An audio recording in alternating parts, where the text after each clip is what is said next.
Hello, everybody. Larry Young here again with another segment of OLaMan Living Life with Purity. And today I want to try to answer the question, what the hell is wrong with women today? And I'm going to start off with saying something that might get me a little trouble with some of you ERA women and National Organization of Women, but I'm going to say it. Women hate women and they don't trust each other. This has been an age-old situation. Part of it goes to a bit of a survival instinct that women have with trying to protect their men and their situation against other women who might be coming in trying to steal what they've put together and made for themselves to protect them and their family and their survival. And then when somebody else comes in to try to take something that they feel that they have put together, they have nourished, they have nurtured, that upsets them to the point that they will physically attack or even kill this threat that's coming in. This is part of our natural instincts.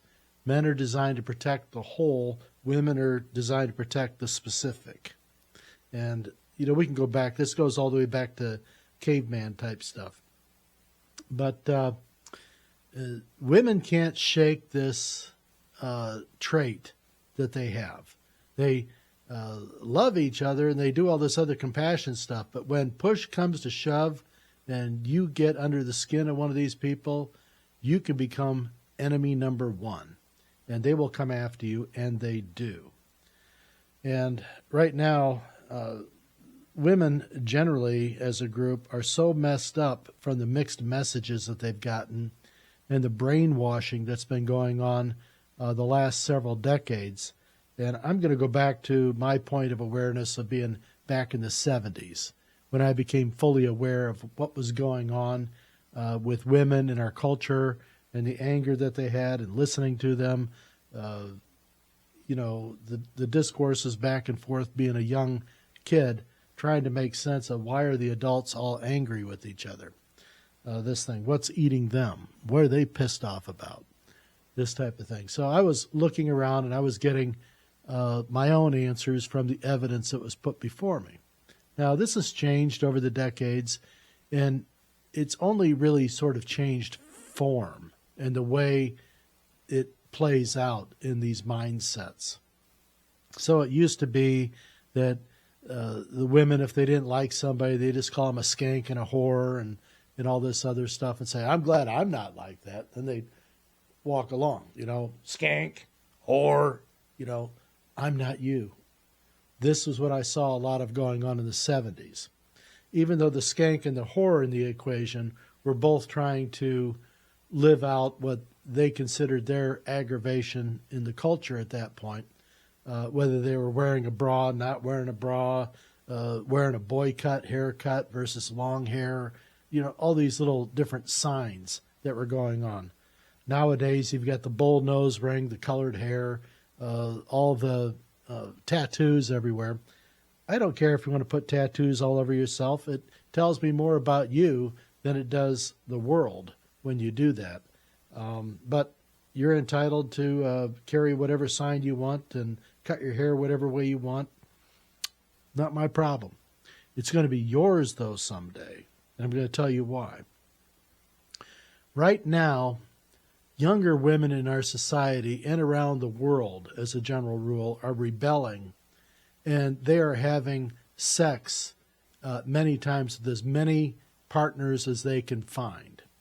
There's a woman on, I don't know if she's an OnlyFans account or whatever, basically a hooker for hire type of thing. I don't know exactly if she charges or she just lets people do it for free, and then she puts it out on the internet and people pay that way. I don't know how that all works. I don't really care. But she has decided she is going to have sex with 1,057 men in a 24-hour period. And so these guys will be lined up waiting, and she's going to just run them through one after another.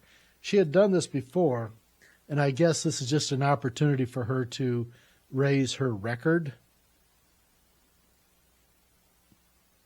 Boy, somebody's got to be proud of that little girl. But women are having not just this one, but women in general are having so much what we call tethered sex that they're looking for their body count to go up. They think if they have a body count in the hundreds or even into the thousands, that makes them more powerful. But really what it's doing is it's digging their hole of misery that much deeper, because something's going to happen someday, and these young women are going to be very, not just disgusted with themselves, but everyone around them, when they come to realize that what they did wasn't empowering, but it was just more destructive in nature. Because every time, I got to tell you, from a guy's perspective, every time a guy hits it and quits it, and if you don't know what that means, look it up. But every time a guy hits it and quits it, he doesn't care. He really doesn't. Because there's going to be someone else in line. So he really doesn't care. But she does. She does. She may say she doesn't, but she does. She's pissed off when he doesn't call back and ask for, hey, how about we go out and hang out a little bit more tonight? There's some things I didn't finish up there the other day. He's not about that. He's moved on. You're used goods. Women don't see that until they get older. And then they realize whether if they did get married, and many times when these younger people are getting married right now, their divorce rate is going through the roof. It had been that heterosexuals divorced at the rate of about 50% of married couples. Well, in this subclass of these younger people, that number is going way up, because younger women are having a problem staying committed.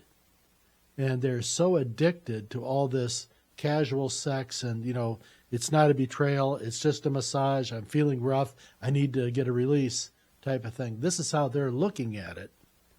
And so they're going outside of the marriage and having hookups on Tinder and other dating accounts and stuff like that. They think nothing of it. They ask the guy, what's the big deal? It wasn't like I loved him or anything like this. But to the guy, it matters, because naturally he's supposed to protect everything. She's just trying to protect her instance there. And she has logically turned it around that it wasn't anything. It was just like I was going to the gym or out for a massage. This is how they equate it. But the guys aren't seeing it that way. So the guys are saying, look, I said forever, you said for now. You're out of here. And so they're divorcing at record rates. And these women are being kicked back out, and they wonder what the hell is wrong with the men. Why can't they see things the way they do? And this is causing a real disconnect, and no guys want to be involved with a woman who thinks like that. I don't know who told them that this was cool. This was some way that guys want to work all day, work so hard, and think about getting home to be with their gal and having a nice night at home, these types of things. She throws it all away.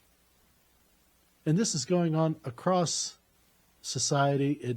It doesn't have one specific cultural group. It's affecting all of them, because your young women, especially the ones who go to university, are trained in this, that this is a way for them to empower themselves without a man, even though the man then becomes their quote-unquote prize or possession or victim.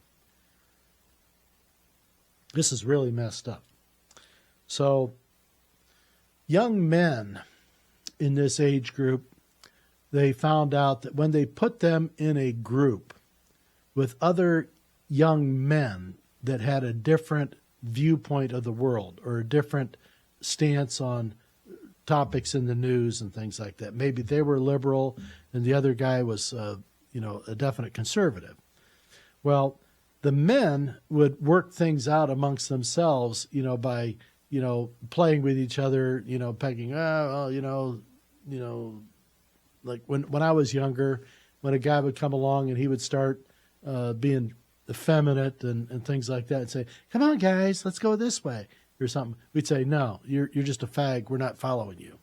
And I know people don't like the word, but it's a real word. It was used for hundreds of years. Get over it. Guys sort of deal with each other in a real way. They can tell each other to go F off and then go out and have a great time together.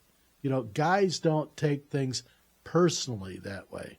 They sort of compartmentalize and say, look, I hear what you're saying, but you can go F off. I'm not going to be a part of that. So what happens the rest of the night is this person understands how the other person feels, and that doesn't become a trigger anymore. They just go about having a good time and saying, hey, look, we don't agree on that, but we sure do both like, it's being served. So this is where we're at. So guys are far more civil and calm with other men they disagree with. They can hang out. They can tolerate each other without fighting. Young women can't do that.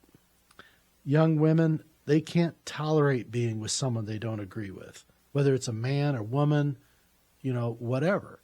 In fact, many times they can't even tolerate other women who agree with them. They'll want to fight with them and to separate and to prioritize their feelings over the other woman that they allegedly agree with. This is where the sickness really manifests itself and lets you see just how messed up this thinking is. And the women that get into this situation where they can't even agree with other women they're supposed to be on the same team with in the arguments, they have to put themselves over and above the other women, like, I'm a bigger victim than you. I deserve to get all the light. I deserve all the attention right now. You're just another. We'll get to you, but right now it's about me. And when the light doesn't come on them fully to help them sort of entrench and enforce this feeling that they have about themselves, everyone else becomes an antagonist to them. This is all remnants of the Plato's cave story that I was telling you about, how people that were grown up watching the shadows on the wall had a false impression about what reality was. Well, now they're getting a taste of what reality is, and they're fighting back, and they'll fight against everybody. So Plato was right. We don't change that much. Humans are not that sophisticated. The problem with us is we don't live long enough to really learn and to take that as what we would call personal wisdom. And this is a problem in our stars. So I had alluded to earlier about divorce and divorce rates. And so I did a little bit of a dive, and if you go to an LGBTQ forum, they will fight against these numbers. But if you just go with the national statistics, these are the numbers that come out. So with gay marriages, that's a man with a man. They don't live in harmony forever. They get divorced too. Well, they divorce at a rate of about 26%. So about a quarter of all gay marriages end in divorce. This is man to man. And then you have your hetero marriages, man and woman. They are still tumbling along at about a 50% divorce rate. And in a younger subset, the number is higher. It's getting upwards of 60, 65%. And these are numbers that are still being developed. And so we'll watch in on this. And you kind of got to watch at these sorts of numbers in a 3 to 5 year sort of segment to get a healthy perspective. You can't take 1 year because economic things can turn things over. Something socially can trigger a lot of things. But over a 3 to 5 year period, you get kind of a handle on what's going on with this segment of the population. So we've covered men with men. We've covered men with women. Now let's talk about women with women. So lesbian marriages. So you would think that women being so compassionate towards each other, having so much empathy, and being the rulers of the feelings in the world, you would think that the lesbian women would be overflowing with all this compassion and empathy for each other especially. But what do we have? We have an over 75% divorce rate among lesbian marriages in the United States alone. 3 out of 4 fail. Whose fault is that? Is it the 2 gay guys that live next door? Is it John and Mary, and then Kenny and Wilma who live over here, the hetero couples? Are they the problem? No. It's the women with the thinking about they don't need a man in their life, and they're going to take a substitute man in the form of another woman to be their male counterpart, so to speak. They're just messed up, and they aren't happy, and this just comes out to where they're so unhappy that they have to break with it again at the rate of 3 out of 4. So what's the chances for these women, lesbian, straight, whatever, finding total happiness and resolution in their lives to where they feel like, I've accomplished something. I'm good at this. I'm a good human. I can live this right. It's not happening. It's not showing up in the numbers. We have a very large portion of our baby boomers and Gen X women are so unhappy because their lives didn't turn out the way they expected. They were told, they were fed a diet of Prince Charming stories all their life through not only the movies that they watched on Disney and the Hallmark movies afterward about how, just hang in there, everything works out, and he's going to love you and you're going to be the best thing since sliced bread. Doesn't work out that way. These women end up alone, pissed off, they get aggressive.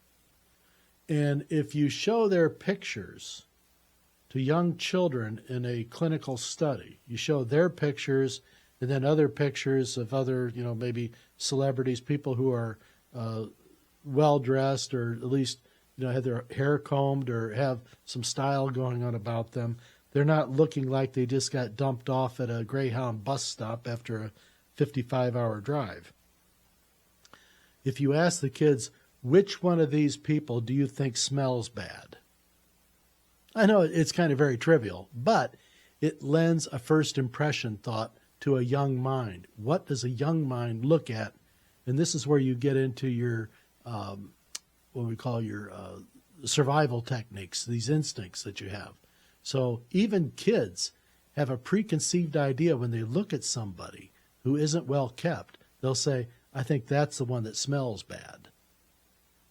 And if that's the first impression somebody's having with you, there's really no chance of you getting on board with having a good, productive conversation with anyone you would meet on the street. If your first impression is that you come across as somebody who smells bad, who wants to get near that? I mean, it's just not a good campaign. It's not the kind of thing you'd want to do if you had to go on a witness stand and try to give testimony as to why you're not guilty of something. The jury's going to look at you and say, I don't know. They say one thing, but they look like they did it. This is what happens. It's not a prejudice. It's a survival instinct that we have in ourselves. And this is why it's so important to, brush your hair, brush your teeth, clean your room, like Jordan Peterson would say. Take care of these things first, and then go out and meet the world and become part of the civil society. So what happens when these women and individuals of any persuasion don't follow through on this? Well, they end up being more angry with the outcome and how they're being left and that no one understands them. And they get further and further down into their cave, and they have no other real enlightenment with somebody else. So they get spiraled down into their chasm, this hole that they're digging for themselves mentally and physically. And what they end up doing is they become suicidal. And this is kind of the call button that we need to have on everyone these days. They need to be able to call someone for help when they're getting this way. but they don't. They hold on to these feelings because to admit failure will just make them feel worse about themselves and drive them further into the suicidal role that is available to them and is being made more available by state laws right now, where they've passed, there's as many as 12 states now in the United States where it's legal to commit suicide, doctor-assisted suicide. Now, they're going to make you jump through some hoops, do some protocols, but just like Planned Parenthood, they will find a reason to deliver upon your wishes. So don't trust the professionals in this era. Trust your instincts. You know what's right. You know what's wrong. Don't let them push you into a corner to where you're going to have to answer for something later on. And maybe not here, but up there, because you didn't do something. So remember, sins of omission count too. So this is why you got to say something. It's not just me. It's got to be you. It's got to be everybody. So talk to your team. Get them all together. So these suicidal women, they're angry at other women. And so many of these women, when they went out and looked for a man to have in a relationship, what they didn't look for a strong man with male characteristics. They wanted to find a woman inside a man's body because they thought that they wanted to have this relationship with a feminine brain. But when they got into it, they were very unhappy because they didn't get what it was that they needed out of this. They got another woman who was just going to be more confusing in the decision-making process, whereas what they needed was a decisive man who was going to be strong and was going to be there to protect them and the whole area. That was what they needed. That was what was the fulfillment of the Prince Charming story. But they got it all wrong, thinking that Prince Charming was going to be a Barbie doll. So, and I'm not talking about Ken. Even though Ken was smooth down there, he was still the male, the man. He wasn't wearing a bikini. So you got these women mad at other women. They thought they wanted a woman in a man's body, but they didn't like that woman either. And so they break up with that. And then they go off and be alone and angry, and they pivot into this dark sphere. So maybe, just maybe, if all the stars line up this year, we can get the Mattel Corporation, who makes the Barbie dolls. I think what they need to do is come up with a new doll that exhibits what it is that these women have said that they wanted for all these years. And that would be putting a Barbie head on a Ken body. Barbie's head on a Ken's body. That would give them the woman's brain on a man's body, right? Let's see how many they sell. In the meantime, I love you, and I'll be back.